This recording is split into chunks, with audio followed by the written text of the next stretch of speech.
Kenapa kita itu tidak boleh mencela makanan? Supaya yang membuat tidak terluka. Kenapa kita kalau bertiga tidak boleh berbisik-bisik kepada yang satu dan meninggalkan yang satu? Supaya yang satu tidak tersakiti. Kenapa kita memuliakan tetangga? Supaya tetangga itu tidak terganggu dengan kehadiran kita. Bahkan kenapa di dalam Islam itu dimakruhkan kita makan makanan yang berbau kayak jengkol, kayak pete gitu. Dalam Islam itu dimakruhkan kita makan bawang gitu. Supaya apa yang keluar dari mulut kita tidak menyakiti hidungnya orang lain. Bahkan maaf ya, sampai urusan ketika kita bertamu, ketika mengetuk pintu, kita tidak boleh itu berdiri di depan pintu langsung. Kita harus agak geser ke kiri atau ada geser ke kanan. Kenapa? Supaya ketika pintu itu dibuka, tidak langsung melihat ke dalam rumah yang kita datangi. Karena apa? Karena sebagian besar rumah itu aurat dan tidak setiap orang itu nyaman kalau rumahnya itu dilihat sama orang. Selamat datang di channel Langkah Iman Istiqomah. Jangan lupa like, komen, dan subscribe. Dan semoga kita semua mendapatkan ilmu yang bermanfaat. Amin. Alhamdulillah, tentunya senantiasa kita bersyukur betul kepada Allah Subhanahu wa taala atas nikmat yang Allah berikan kepada kita. Syukur itu bukan anjuran, tetapi syukur itu merupakan sebuah kewajiban dan komitmen. Syukur itu bukan pilihan, yang mau kalau kita bersyukur, kalau enggak ya tidak, enggak bisa. Syukur itu adalah sebuah konsekuensi dari keimanan kita. Bukan nikmatnya yang berkurang, tetapi syukurnya yang kurang ditambah. Karena terkadang kita terlalu sibuk menghitung setiap kesulitan, tetapi lupa untuk menghitung setiap kenikmatan. Padahal kesyukuran itu merupakan perkara yang akan memberikan keberkahan pada kualitas kehidupan kita.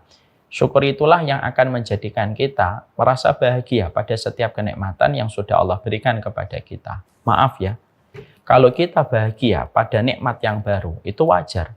Kalau tiba-tiba kalian bisa membeli iPad setelah sebelumnya tidak memiliki iPad dan senang ketika pertama kali membelinya, itu wajar.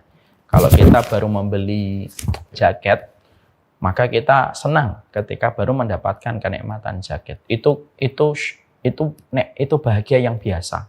Karena anak kecil pun mereka merasakan kebahagiaan ketika membeli yang baru.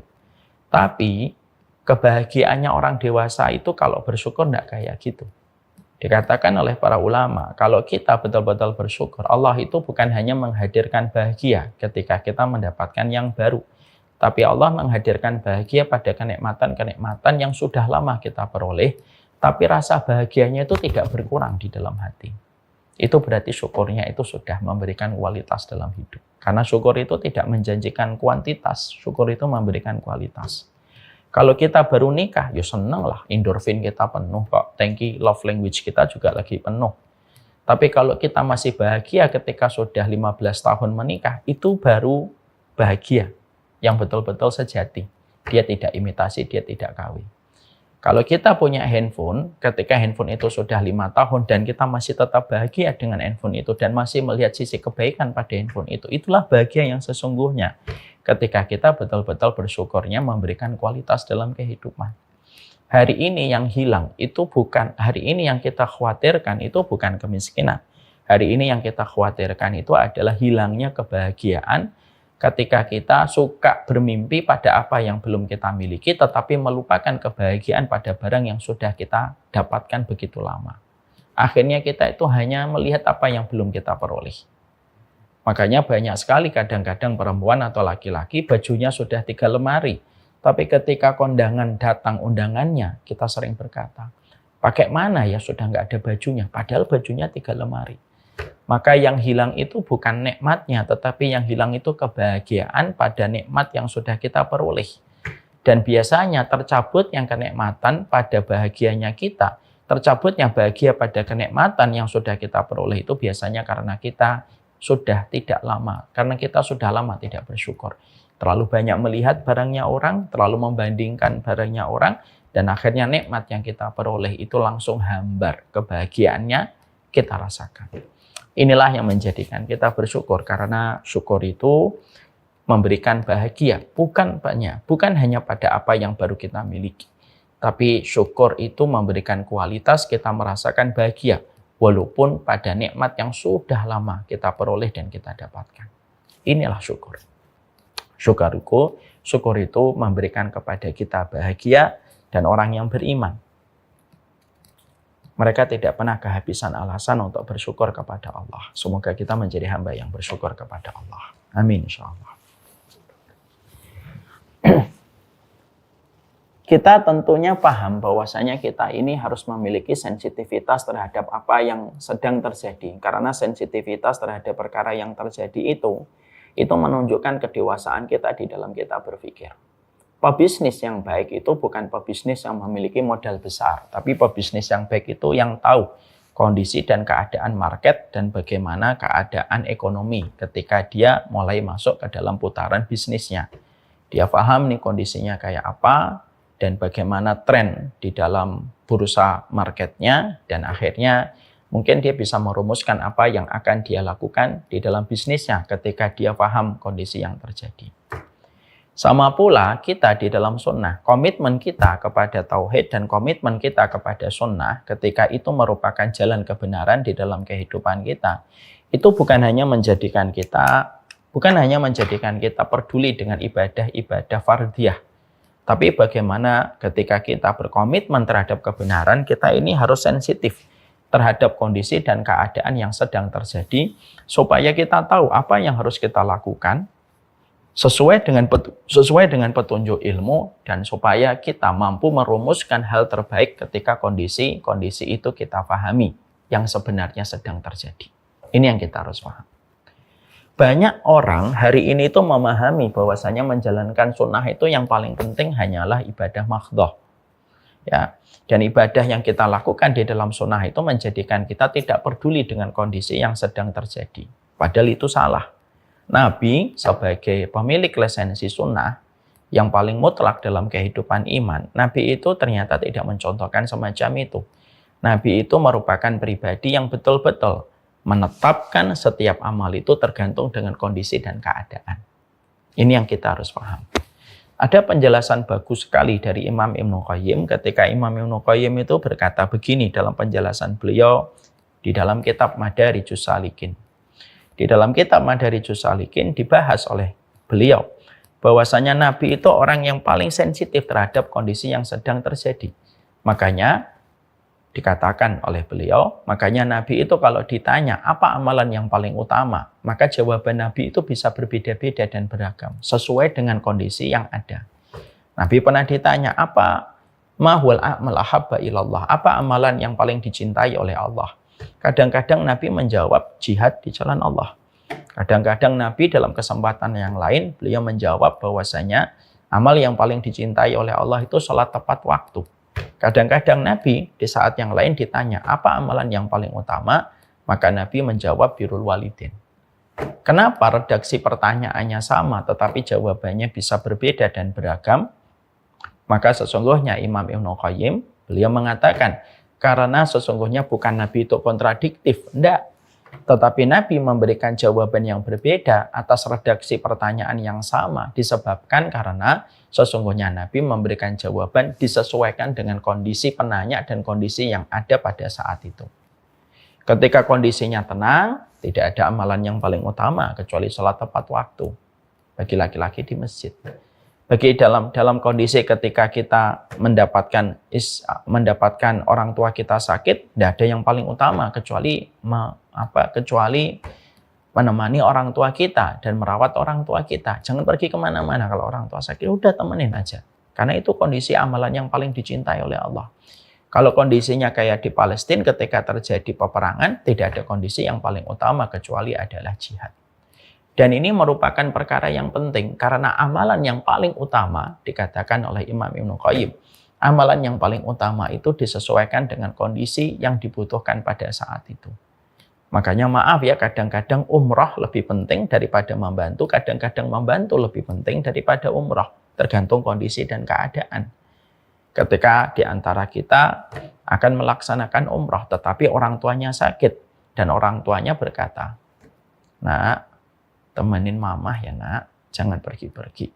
Pada saat itu, umrah menjadi perkara yang tidak memiliki keutamaan.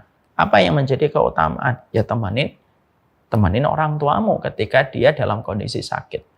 Terkadang ketika seseorang itu kondisinya normal, semuanya baik, keluarganya dalam kondisi baik, maka melakukan dan repeat umrah itu menjadi keutamaan, yaitu ketika dia melaksanakan umrah untuk menghapuskan dosa dari umrah sebelumnya menuju kepada umrah berikutnya. Jadi amal yang paling dicintai oleh Allah itu adalah amal yang sesuai dengan kondisi. Karena amal yang sesuai dengan kondisi itu akan menentukan skala prioritas di dalam kita beramal. Dan ketika kita melakukan sebuah ketaatan di jalan Allah. Ini kita harus paham. Makanya setan itu termasuk di antara strateginya setan dikatakan dan diterangkan oleh Imam Ibnu Qayyim dalam kitab yang lain. Beliau menyampaikan setan itu kalau menyesatkan manusia itu ada 6 tahapan, ada 6 lubang jebakan yang dipakai setan ketika menyesatkan manusia. Yang pertama, dijebaknya manusia dengan syirik. Kalau dia selamat, dijebak dengan bid'ah. Kalau dia selamat, dijebak dengan dosa-dosa besar yang dianggap biasa. Kalau dia selamat, dengan dosa-dosa kecil yang dianggap lumrah. Kalau dia selamat, maka dia akan dijebak dengan jebakan yang kelima. Jebakan yang kelima itu apa? Yaitu disibukkan dengan amalan-amalan yang tidak prioritas, tetapi diluputkan dari amalan prioritas. Ya, ini termasuk salah satu jebakan setan. Jadi kalau ada orang dijebak dengan syirik tidak bisa, dijebak dengan menyelisihi Nabi tidak bisa, dosa besar, dosa kecil tidak bisa, maka yang dilakukan setan adalah dibiarkan dia beribadah, tapi pada perkara yang tidak prioritas. Sehingga amalan prioritasnya itu malah justru luput, ditinggalkan. Karena dia tidak tahu bagaimana beramal itu sesuai dengan kondisi kebutuhan dan keadaan yang sedang terjadi. Ini termasuk strateginya setan. Jadi setan itu tidak selalu melulu menggoda kita dengan khamr. Tidak selalu menggoda kita dengan zina. Tidak selalu melulu menggoda kita dengan riba. Tapi terkadang setan itu kalau mendapati misalkan Mas Prima digoda syirik tidak bisa, digoda menyelisih Nabi tidak bisa, Mas Prima digoda dosa besar tidak bisa, dosa kecil tidak bisa, maka setan tidak pernah kehabisan ide. Dia lalu merumuskan sebuah jebakan. Gimana ya Prima itu sibuk dalam perkara kecil tetapi luput dari perkara-perkara besar. Karena apa? Kalau ada manusia disibukkan dalam perkara kecil, diluputkan dari perkara besar, maka sesungguhnya mizan dan profit kebaikan akhiratnya menjadi susah ditambah dan menjadi berat itu susah. Karena apa? Sibuk dalam perkara kecil tetapi luput dari perkara besar. Dan yang keenam itu adalah disibukkan dalam perkara mubah. Kalau kita soroti nomor 5, disinilah kita akhirnya paham. Ternyata merumuskan sebuah kerja di dalam konteks amal kita, ketika kita beribadah kepada Allah itu bukan hanya sekedar beramal, bukan hanya sekedar beribadah. Agama ini tuh betul-betul meminta kita supaya kita itu betul-betul menguras pikiran kita dan betul-betul memberikan kesungguhan kepada kita supaya kita tidak hanya sekedar beramal, supaya kita tidak hanya sekedar beribadah, tapi betul-betul kita itu harus paham kondisinya apa, keadaannya kayak apa, baru kita merumuskan apa yang harus kita lakukan. Dan itulah yang menjadikan saya menyampaikan di dalam mukadimah ini, kalau semuanya yang hadir di sini dari partisipan paham apa yang saya sampaikan di dalam mukadimah ini, disitulah saya ingin menyampaikan kepada kalian, semua keluarga The A-Team yang saya cintai karena Allah. Bahwasanya inilah yang menjadikan kita paham.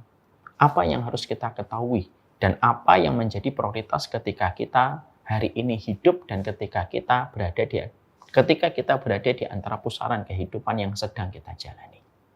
Karena apa? Ini berkaitan tentang salah satu prioritas amal di dalam kehidupan sunnah kita. Maka akhirnya di antara hal yang kita jumpai dan kita dapati itu hari ini apa?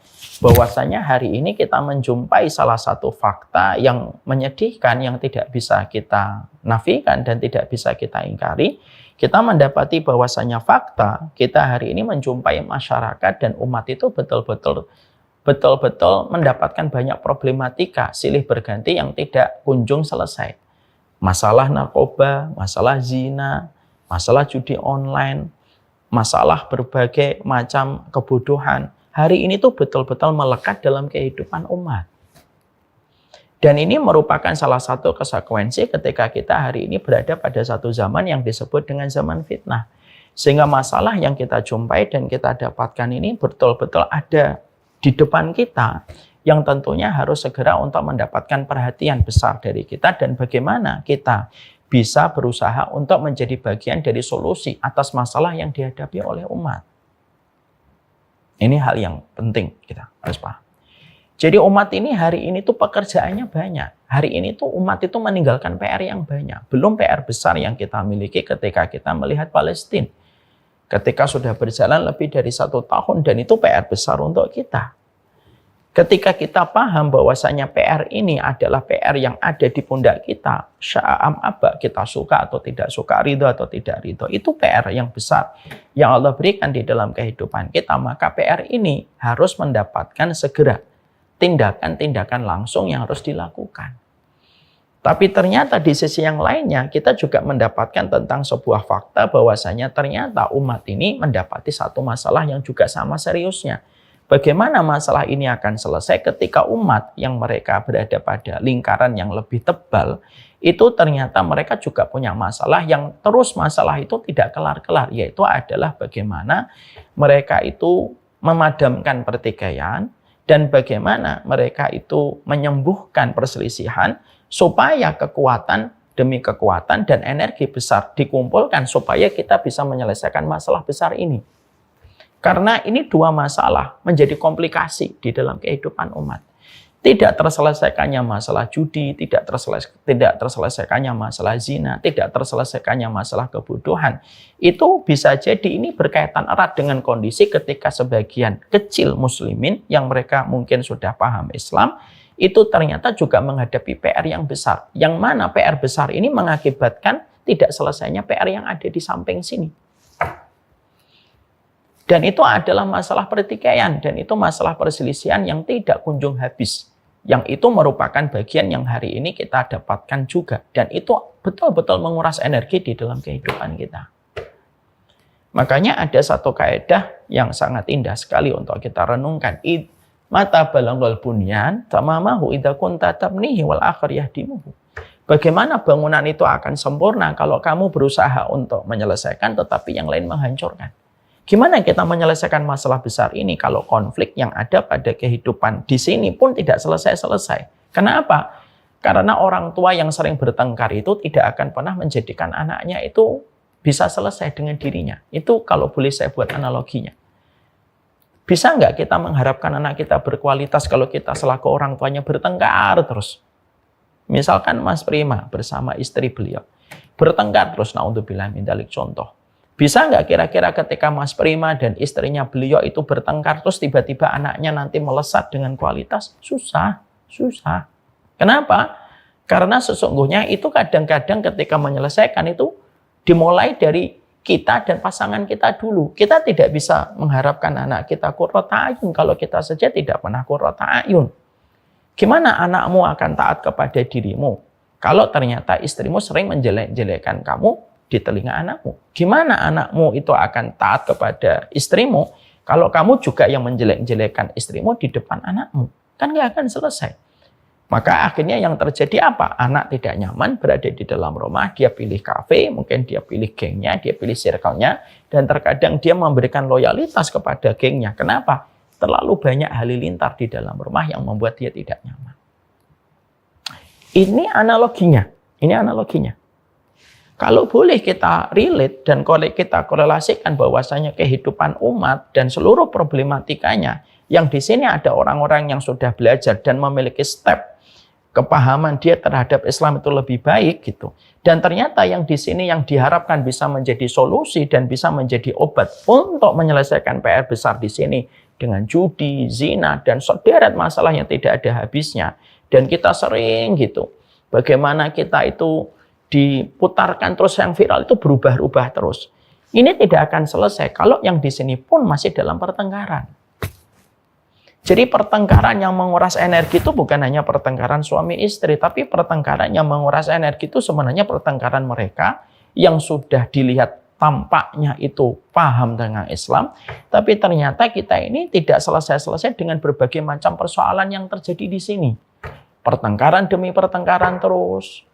Mungkin di sini tidak ada judi, mungkin di sini tidak ada zina, tapi di sini ada pertengkaran dan permusuhan, padahal sama-sama menjadi umatnya Rasulullah dan sama-sama menjadi hambanya Allah Subhanahu wa Ta'ala. Maka nggak bisa ini menyelesaikan bangunan ini dengan berbagai macam konfliknya dan berbagai macam masalahnya, ya kalau yang di sini tidak selesai. Maka inilah yang menjadikan kita akhirnya memahami betul. Ternyata dampaknya pertengkaran. Kalaulah pertengkaran suami istri itu dampaknya berakibat kepada anak yang akan terguncang jiwanya ketika terlalu banyak melihat pertikaian dan perselisihan orang tuanya, maka sesungguhnya jangan sampai kita juga mendapatkan ini dalam kehidupan. Seringnya pertengkaran kita, orang-orang yang paham agama, menyebabkan anak-anak muda, anak-anak belia itu akhirnya benci kepada dakwah dan benci kepada apapun yang berbau Islam. Kenapa? Kalian itu terlalu banyak pertengkaran. Kalian itu terlalu banyak pertengkaran. Sehingga akhirnya mereka tidak merasa nyaman ketika mereka di dekat panggung-panggung dakwah. Dan mereka tidak nyaman ketika mereka itu berada di dekat lumbung-lumbung kebenaran. Kenapa? Karena suaranya terlalu berisik dengan pertengkaran. Sehingga akhirnya mereka lari, akhirnya terjebak kembali dengan pusaran masalah yang ada di sini, dan terus menumpuk-numpuk akhirnya orang itu menjadi korban. Karena ternyata ketika kita menjadi personal, seorang muslim yang terus menikmati pertikaian dan terus menikmati permusuhan, hanya karena masalah fikih, hanya karena masalah ijtihad, hanya karena masalah fatwa, dan kita menganggap pertikaian itu hanya kita yang merasakan salah, yang merasakan orang lain, dan itulah yang menjadikan mereka menjauh dari kebenaran. Kalau ada orang tua bertengkar, merasa bahwasanya pertengkaran itu hanya dirasakan dirinya dan istrinya, salah. Anak yang lebih sedih daripada apa yang terjadi, daripada yang dirasakan orang tuanya. Nah inilah yang menjadikan kita akhirnya memahami ini. Ini berarti salah satu di antara hal yang, ini merupakan salah satu di antara hal prioritas dalam kehidupan kita. Bahwasanya di antara prioritas yang kita lakukan ketika kita berada pada zaman ini, maka sesungguhnya prioritas ini merupakan prioritas yang kita harus sadari dulu. Ya, bahwasanya kita punya awareness, kita punya kesadaran betul bahwasanya ternyata mengupayakan kebersamaan di antara sesama muslim, mengupayakan ukhuwah di antara sesama muslim, dan mengupayakan kebersamaan di antara sesama muslim itu bukan perkara yang kecil, tapi ini perkara prioritas besar dalam kehidupan seorang muslim. Ini perkara besar yang harus betul-betul menjadi prioritas, dan ini merupakan amalan yang prioritas gitu. Karena ternyata berukhuwah itu bukan hanya masalah fikih, tapi berukhuwah itu masalah besar dalam masalah akidah.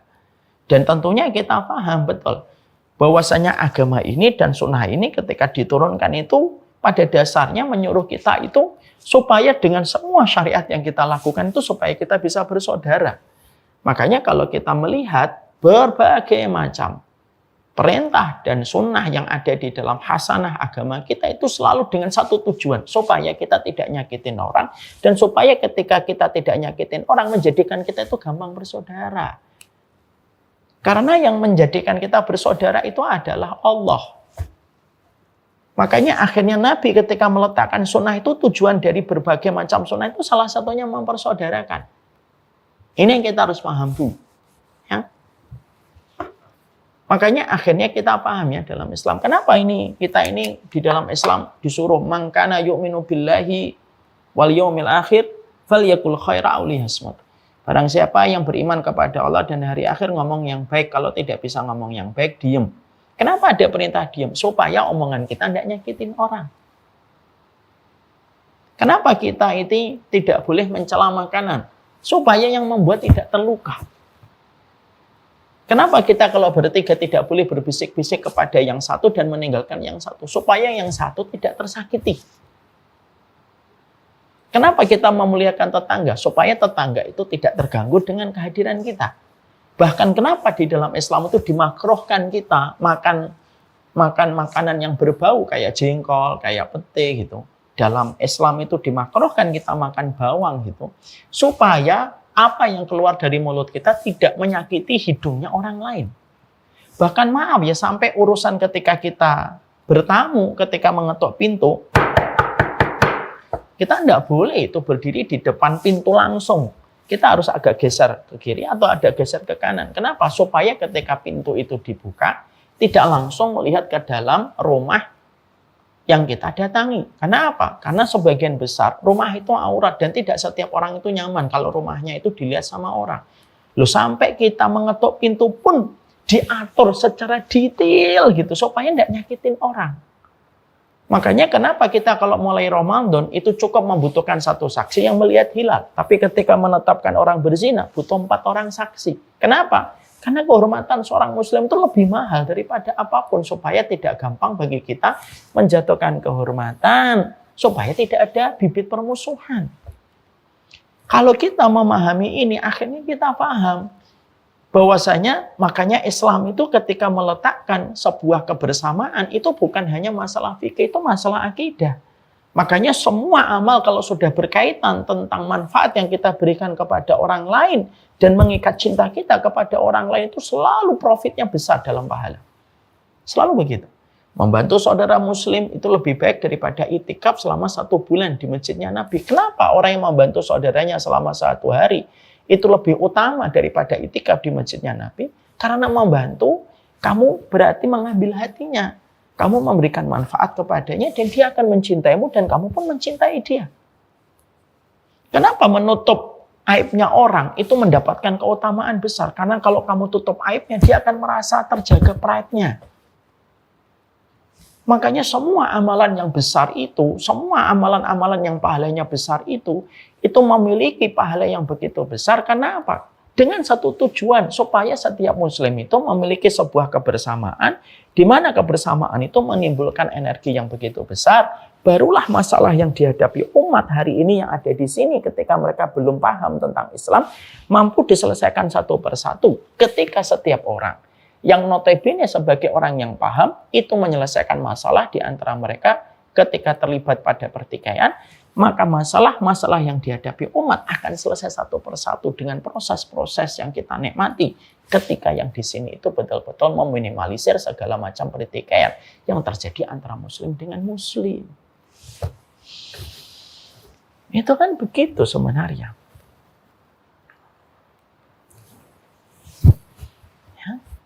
Tapi ternyata memang itulah ujian yang kita hadapi hari ini.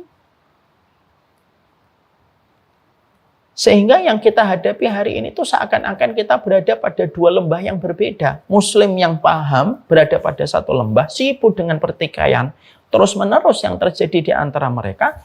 Umat itu terpisah di lembah yang lain. Dan mereka sibuk dengan segala macam problematika yang dihadapi oleh mereka. Gitu.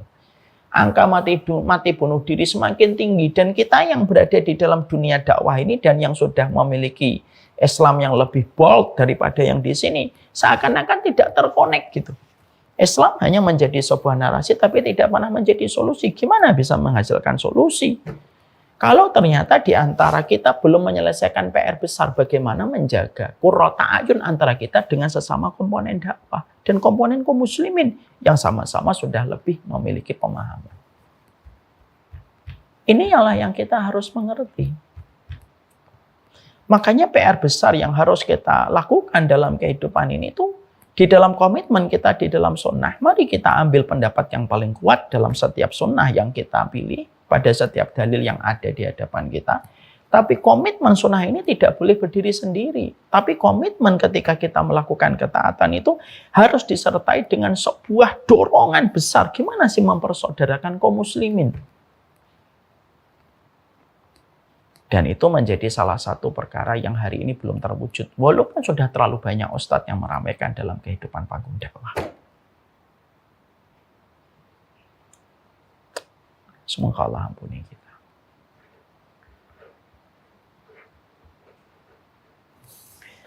Maka itulah yang menjadikan akhirnya kita ini sedih gitu. Sehingga akhirnya kita itu tanpa kita sadar, kita ini dibuat sibuk dengan urusan masing-masing gitu. Yang di lembah ini sibuk dengan urusan-urusan itu, yang di lembah ini sibuk dengan urusan-urusan itu. Dan akhirnya kayak ada temboknya Dzulqarnain yang memisahkan kita di antara 2 hal ini. Padahal sebenarnya ini kan berkaitan. Makanya kalau suami istri itu masih sering bertengkar, gimana mereka fokus untuk bisa untuk mendidik anak? Gimana orang yang paham agama itu bisa fokus untuk menyelesaikan PR umat kalau dalam kondisi ini aja kita belum selesai dengan urusan hati kita ketika melihat saudara kita. Makanya saya itu bisa memahami gitu. Ketika Nabi sedang tawaf, lalu ketika beliau sedang tawaf itu, lalu tiba-tiba beliau itu bersabda, "Inna hurmatal mu'min a'dzam min hurmatika ya Ka'bah." Makanya sampai akhirnya seorang Nabi saja ketika sedang tawaf, beliau itu bisa berkata, "Wahai Ka'bah, kehormatan seorang mukmin itu, satu orang itu lebih mulia daripada kehormatanmu." Padahal kita paham pada saat itu telunjuknya Nabi mengarah ke Ka'bah. Dan kita paham kan keagungan Ka'bah. Di situ ada Multazam, di situ ada Hijr Ismail, di situ ada Hajar Aswad. Siapa yang meragukan keagungan dari Ka'bah? Tapi ternyata sedemikian dahsyatnya Ka'bah itu dan berapa juta mata yang menyaksikan dengan tetesan air mata ketika pertama kali melihat Ka'bah. Itu ternyata kehormatannya dikatakan oleh Nabi itu kehormatan Ka'bah itu di bawah kehormatan satu orang mukmin. Karena ternyata sedahsyat itulah Nabi itu meletakkan supaya kita itu betul-betul tahu boundaries kita dalam kehidupan ini. Supaya akhirnya yang dicita-citakan Nabi itu satu. Bagaimana melihat Muslim yang menjadi umatnya Rasulullah itu betul-betul mampu bersaudara di atas kalimat sunnahnya Nabi. Sebagai bapak untuk kita semuanya. Makanya saya itu kalau sering ditanya bagaimana cara kita mencintai Nabi. Cintai umatnya. Itu aja dulu. Ya, jadi cara kita mencintai Rasulullah itu ya mencintai umatnya. Jangan sampai kamu cinta Nabi tapi kamu membenci umatnya Nabi. Padahal umatnya Nabi itu sangat dicintai oleh Rasulullah. Ya.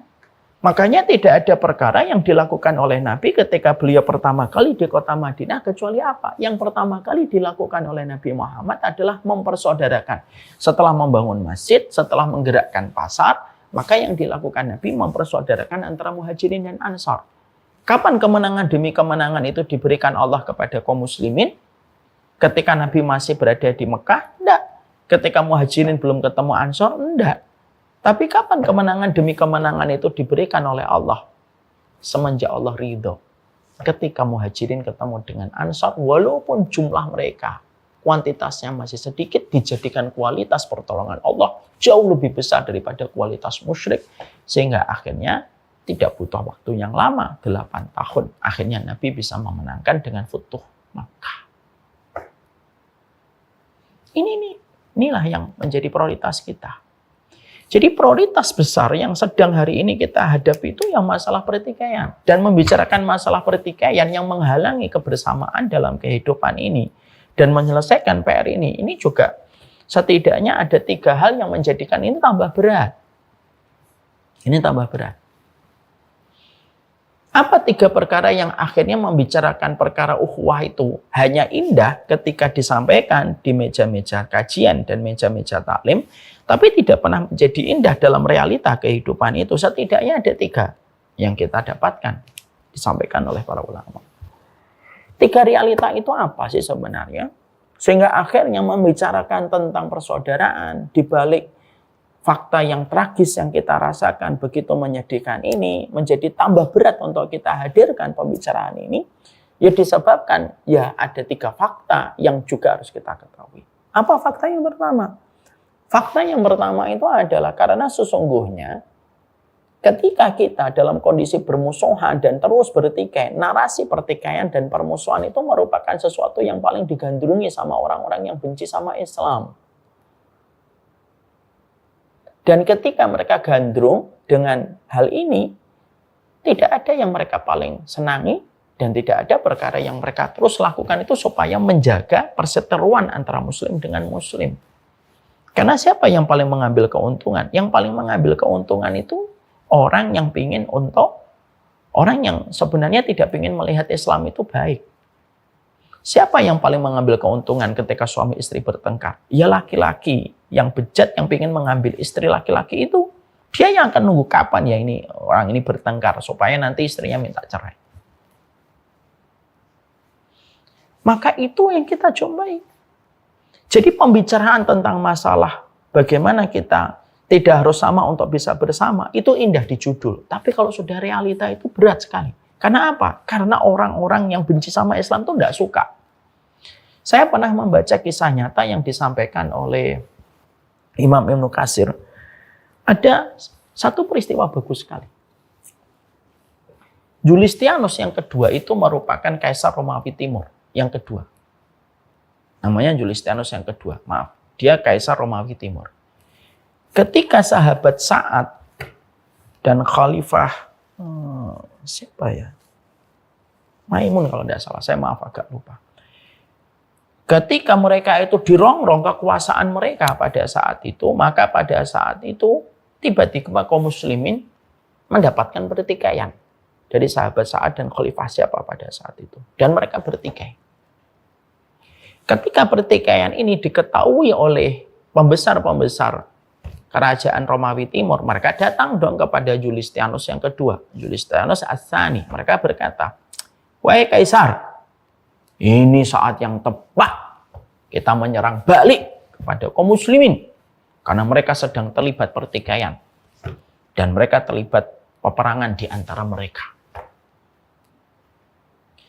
Pada saat itu mereka mengharapkan jawaban sang kaisar itu sebagaimana yang mereka mau. Tapi mereka tidak sama sekali menduga ketika Julistianus yang kedua itu memberikan jawaban yang tidak pernah mereka duga.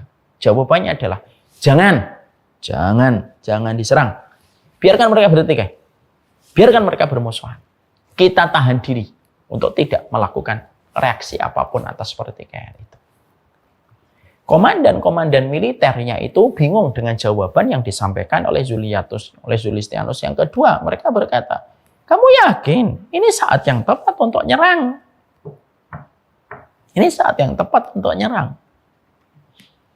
Tapi tetap Julistianus yang kedua itu dia tegar berdiri dan mengatakan, jangan diserang. Biarkan mereka bertikai. Karena Julistianus yang kedua melihat bagaimana wajah-wajah para komandan militer itu. Mereka penasaran kenapa beliau memberikan jawaban. Kenapa dia memberikan jawaban semacam itu. Maka Julistianus yang kedua berkata, sudah. Kalian kalau masih penasaran kenapa saya memberikan jawaban, kalian jangan mengganggu mereka. Besok datang ke sini, aku jelaskan. Kenapa kita tidak menyerang mereka. Akhirnya, yang saat itu dilakukan para komandannya pulang, esok harinya mereka datang. Dan mereka kaget ketika mendapati di depan singgasana Julistianus yang kedua ternyata sudah ada kandang. Ternyata ada 2 anjing yang sedang diadu oleh Julistianus yang kedua. Ayo, Ta'al. Ini, lihat. 2 anjing ini sedang aku adu domba. Anjing yang satunya nyerang, anjing yang satunya. Yang satunya nyerang lagi, anjing satunya. Terus saling menyerang di antara kedua anjing itu. Sampai kedua-duanya terluka dan mengeluarkan beberapa bagian darahnya. Ketika mereka sudah sama-sama lemas, 2 anjing ini yang diadu di dalam kandang di depan singgasana itu, pada saat itulah tiba-tiba Julistianus memberikan instruksi yang tidak pernah diketahui, tidak pernah diduga oleh para komandan. Masukkanlah itu serigala ke kandang ini. Maka dimasukkanlah serigala. Dan ketika dimasukkan di dalam kandang itu serigala, 2 anjing yang sedang bertengkar ini, langsung mereka menghadapkan wajahnya ke serigala tersebut dan akhirnya sama-sama menyerang serigala itu. Dan akhirnya serigala itu tidak butuh waktu yang lama, serigala itu mati mengenaskan diserang 2 anjing. Walaupun 2 anjing ini sedang terluka. Julistianus yang kedua langsung berkata, kalian tahu kan apa yang saya sampaikan ini? Kalau kita menyerang muslim pada saat ketika mereka sedang bertikai, kalau mereka sedang bertikai, kita yang akan babak belur. Kalau kata orang Jakarta, kita boncos.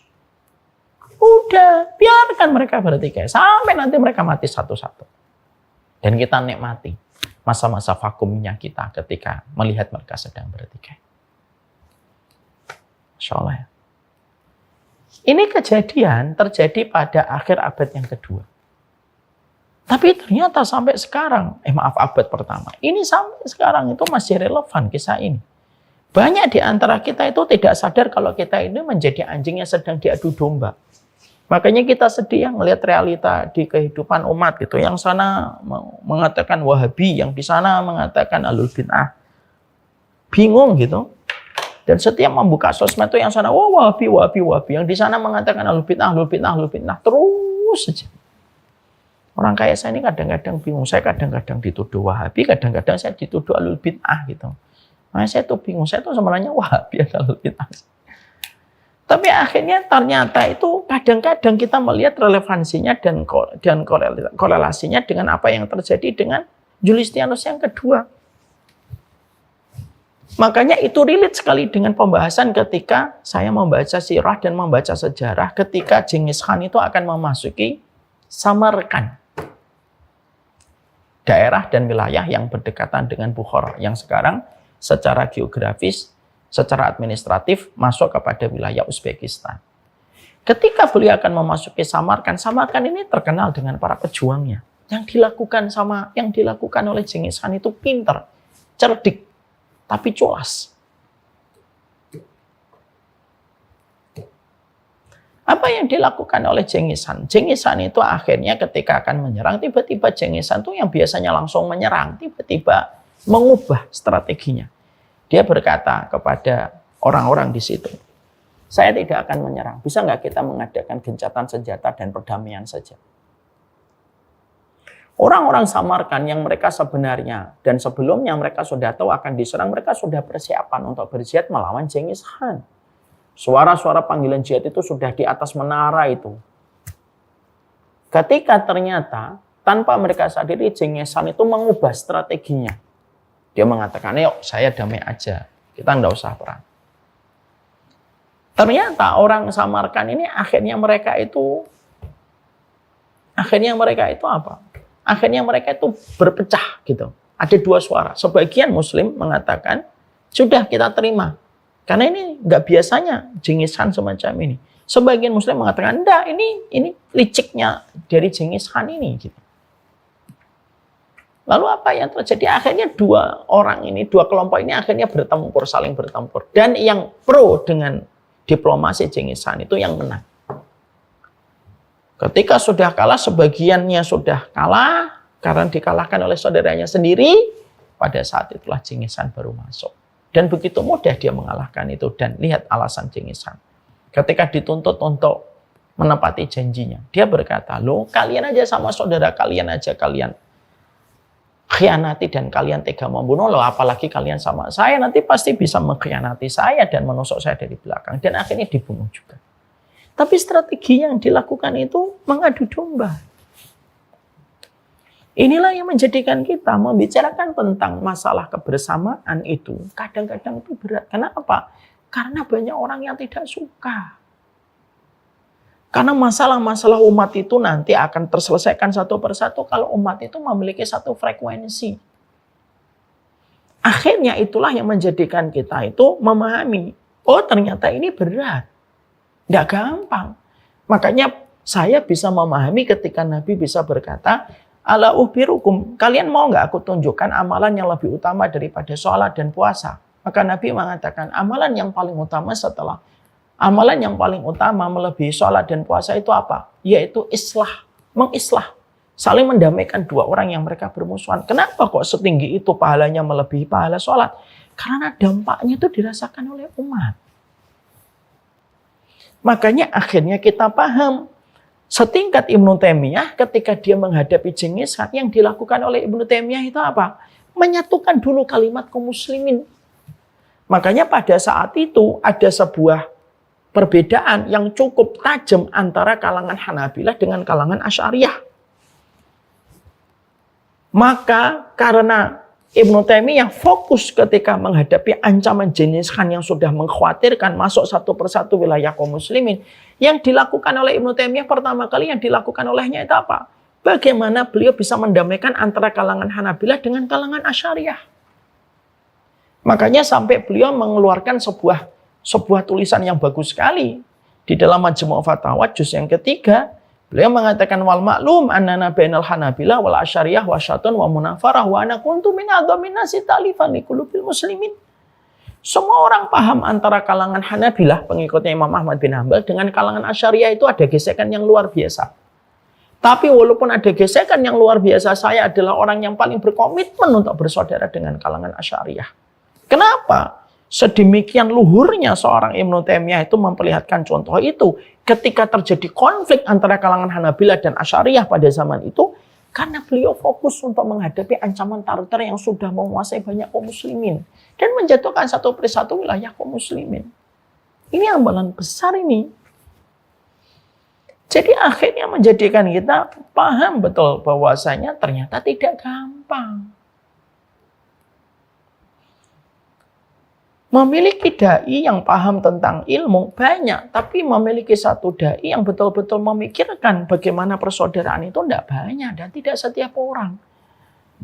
Mencari teman antum yang sekarang taat ketika hijrah meninggalkan riba, meninggalkan narkoba gitu banyak, tapi mencari teman antum yang betul-betul dia gelisah dengan pertikaian itu tidak banyak.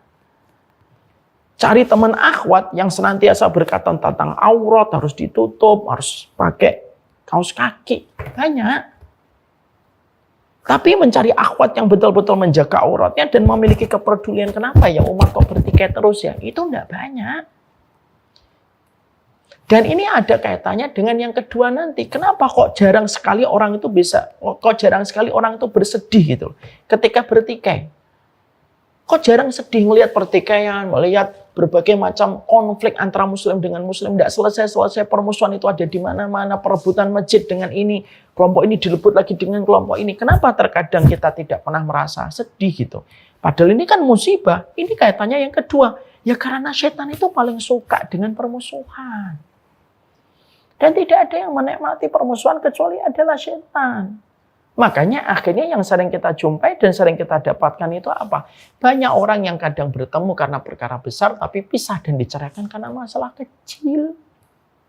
Manajemen konfliknya berantakan. Pertikaiannya semakin banyak. Bahkan orang yang terkadang berkomitmen untuk saling bersatu justru malah juga merasakan akibat pahit dari pertikaian. Berapa banyak orang atau guru kadang-kadang bertemu, ayo kita berukhuwah gitu. Justru malah merasakan fitnah pertikaian juga. Kenapa semacam itu? Ya karena faktor yang kedua itu selain sesungguhnya orang-orang yang benci Islam itu menginginkan kita tetap bertengkar. Yang kedua karena setan itu enggak. Karena setan itu suka. Makanya akhirnya dijadikan diri kita itu tidak pernah peduli tentang masalah pertikaian. Kenapa? Supaya kita tidak peduli tentang islah. Akhirnya apa? Kita sibuk dalam ibadah-ibadah yang mungkin lebih ringan keutamaannya dibandingkan keutamaan untuk saling mencintai sesama umatnya Rasulullah. Akhirnya dijadikan ada yang ekstrim, ada yang gampang mengkafirkan, ada yang gampang menyesatkan, dijadikan ada yang mungkin merasa paling benar, terus itu. Supaya akhirnya ketika kita di dalam kehidupan agama akhirnya itu merasa bahwasanya pertikaian itu ya sudahlah, mau diapain lagi? Sudah. Akhirnya apa? Skeptis. Karena tidak tahu juga apa yang harus dilakukan dan dikerjakan. Yang di sini sudah skeptis. Lah yang di sini terus gimana? Yang tadi saya terangkan di sini problematika umat ini terus gimana ini? Akhirnya tidak mengherankan kalau Gen Z hari ini ketika ditanya apa konten yang paling kalian hindari ketika scrolling. Gen Z mengatakan, ya yang paling kita hindari itu ya dua, politik sama agama. Kenapa? Terlalu bising. Berisik mereka itu. Itu kata yang saya baca di sebuah penelitian. Sehingga akhirnya menjadikan kita itu memahami ini Bang. Sehingga mudah atau tidak mudah untuk menghadirkan arti ini. Tidak mudah ini.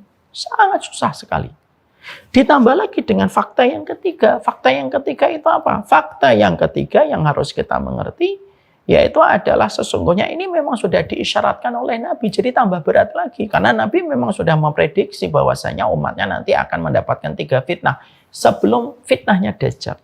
Jadi ada yang namanya mata rantai pra kondisi sebelum munculnya Dajjal.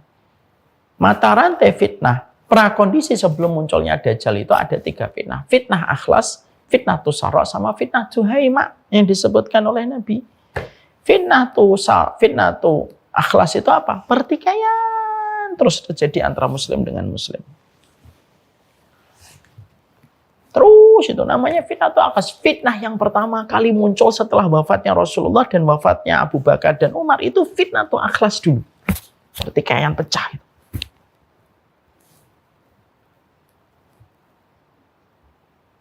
Setelah itu disambung dengan fitnatus sarra. Fitnatus sarra itu apa? Kemewahan, kelapangan harta. Kita diberikan finansial yang banyak. Bumi-bumi yang asalnya dulu tidak mengeluarkan permata hitam dari minyak. Semua daerah-daerah muslim yang asalnya tandus dan gersang dibangun dengan kemewahan dan kemegahan. Itu namanya fitnatus sarra, kata Nabi. Yang ketiga yang disebut dengan fitnah duhaimah. Fitnah duhaimah itu kegelapan gitu. Sampai mengenali yang benar dan yang salah kita bingung. Ya kan? Contoh nih, kita ini bingung nih menyikapi masalah yang viral. Kemarin begini, sekarang sudah mulai mengarah beda lagi nih yang dibuat sama media. Itulah kebingungannya kita ini. Bingung sampai yang benar bisa salah, yang salah bisa benar. Makanya benar kata Nabi, inna minal bayani la sihrun. Hati-hati sama keterangan dan informasi. Karena sebagian dari informasi itu sihir. Karena mengubah yang benar jadi salah, yang salah jadi benar. Jadi akhirnya kita pada konteks ini ketika paham ini, yang kita pengen samakan itu samakan frekuensi dan getaran hati kita dulu. Kita samakan getaran hati kita dulu. Sedih nggak kita ngelihat pertikaian? Itu aja dulu. Kalau kita tidak peduli dan kita lebih mementingkan apa yang kita lakukan dalam ibadah, lalu kita merasa bahwasanya pertikaian ini tidak ada masalah bagi saya. Dan yang penting itu kan nggak ada kaitannya dengan hidup saya gitu. Ya sudah, kita nggak akan mungkin membicarakan materi ini lebih lanjut. Karena menjadi tidak ada faedahnya. Tapi kalau kita pada kesempatan hari ini kita ngelihat, oh iya ya. Kenapa saya sedih mikirin judi, mikirin orang mati bunuh diri. Padahal ini adalah akses dari ketidakharmonisan yang di sini. Dan kita ini menyadari betul musibah ini itu ada dan nyata. Dan itu yang pengen kita bangun untuk pertama kali. Jadi kalau materi ini, karena ini sudah 1 jam, saya tidak mungkin melanjutkan. Karena materi itu panjang sebenarnya. Nggak bisa disampaikan sejam 2 jam. Tapi kalaulah kita di sini itu paham bahwasanya ternyata sedemikian rumitnya kita hari ini. Disinilah kita paham, oh ternyata selama ini kita hanya beribadah tapi nggak paham prioritas. Oh selama ini mulai kita paham prioritas tapi kita itu tidak tahu apa yang harus kita lakukan. Dan sebenarnya kita ini job desk-nya juga banyak yang belum paham dalam kehidupan ini. Dan akhirnya ya sudahlah yang penting kan saya nggak ngapa-ngapain. Dan kita akhirnya kalau sudah masuk ke rumah nutup pintu sudah nggak peduli. Tidak akan selesai masalahnya anak kalau orang tuanya saja tidak menyelesaikan PR-nya. Ini masih mukadimah ya. Tidak apa-apa, materi itu nggak penting yang banyak. Tapi materi itu yang penting adalah kita bisa memiliki getaran yang sama dari apa yang kita pelajari. Kalaulah Nabi itu melihat kita hari ini mungkin sedih. Melihat umatnya itu saling bertikai, saling menghujat, saling mencela. Ya kayak sedihnya kita selaku orang tua kalau kita ini melihat anak kita bertengkar itu kan sedih. Tapi inilah masalah. Jadi masalah kita itu ada 2 masalah besar. Tumpukan masalah. Yang satu, yang awam, yang mungkin belum memiliki pemahaman bertahap dalam agama, sibuk dengan masalah-masalah ini saja. Yang di sini, yang stepnya lebih baik dalam prestasi ketaatan dan kepengetahuannya ternyata juga mendapati masalah yang sama. Keributan demi keributan di sini menyebabkan ini tidak akan pernah tersentuh. Demi Allah tidak akan pernah tersentuh. Hakada alamunal haq. Dan beginilah kondisi kita hari ini. Makanya jadi dai itu kadang-kadang pusing, sedih, mikir itu bingung.